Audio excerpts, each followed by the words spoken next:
Halo, selamat siang. Saya Ryoga Widyasewahono, umur 43 tahun. Untuk kegiatan ini, subtema kedua yang saya ambil adalah optimalisasi aset untuk peningkatan PAD dan pendapatan masyarakat. Kenapa saya ambil tema ini? Karena permasalahan klasik di kita masalah pengelolaan aset itu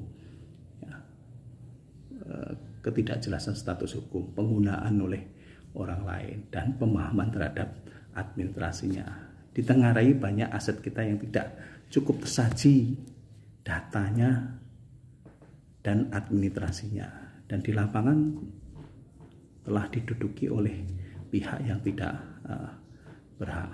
Hal ini kalau terutama aset tanah itu tidak hanya berpotensi kita kehilangan PAD, tapi juga bisa berpotensi kehilangan aset kita. Nah, di sisi lain upaya dari masing-masing kita itu kurang optimal, bahkan cenderung abai dan kurang peduli. Dan kalau terjadi masalah atau sengketa, banyak kasus kita saling melempar tanggung jawab. Padahal untuk pengamanan aset sudah ada Permendagri 19 tahun 2016.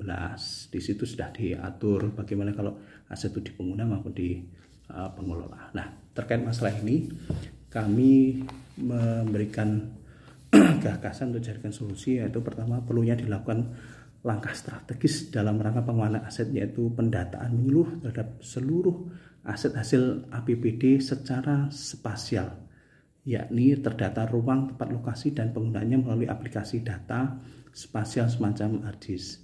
Kemudian memberikan reward dan punishment terhadap OPD yang tidak melakukan kegiatan pengamanan aset dan pendayagunaan aset secara optimal. Yang ketiga, memberikan kesempatan kepada OPD untuk menyusun perencanaan nyata dan terukur, serta ini dinilai sebagai bagian kinerja OPD yang jika tidak dilaksanakan harus mendapatkan sanksi, terutama dalam rangka optimalisasi aset yang tugasnya.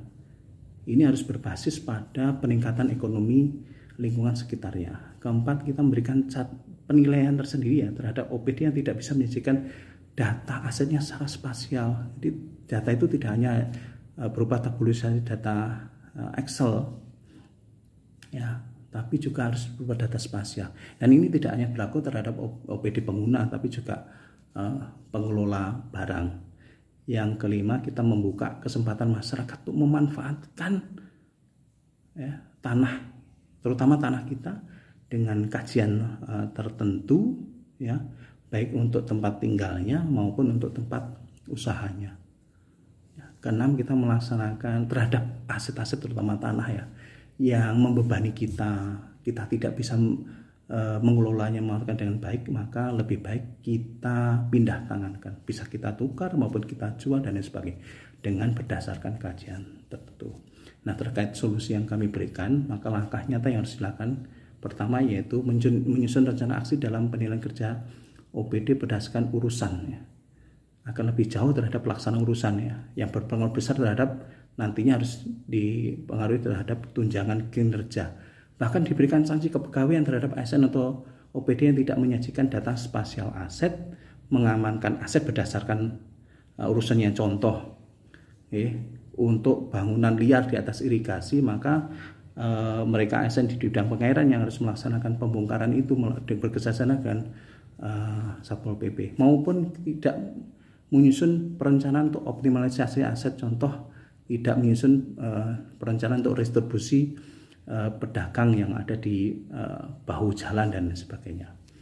Kemudian yang kedua, kita menyusun kajian dalam rangka terutama tanah ini ya, untuk pengajuan hak pengelolaan di atas tanah, hak pengelolaan. Jadi di atas tanah kita beri kajian untuk di atasnya ada hak pengelolaan. Jadi sertifikat hak pengelolaan. Terkandung maksud apa? Di atas hak pengelolaan kita bisa manfaatkan untuk hak-hak yang lainnya, termasuk nanti ada guna bangunan dan sebagainya. Yang ketiga, menjaring aspirasi masyarakat melalui camat terhadap pemanfaatan pada pengelolaan yang dimiliki oleh Pemkab. Kemudian buat kajian terhadap potensi pemanfaatan oleh masyarakat terhadap aset dimiliki saat ini untuk ditawarkan sebagai bentuk pengembangan usaha. Kelima, memberikan insentif terhadap pajak dan retribusi. Nah, pihak yang terkait Bapeda, Bapolda, dan semua OPD. Tolak ukur keberhasilan adalah jumlah sertifikat tanah masing-masing OPD, peningkatan pendapatan pada pengelolaan aset pada masing-masing OPD, jumlah orang atau kelompok masyarakat yang memanfaatkan aset. Demikian.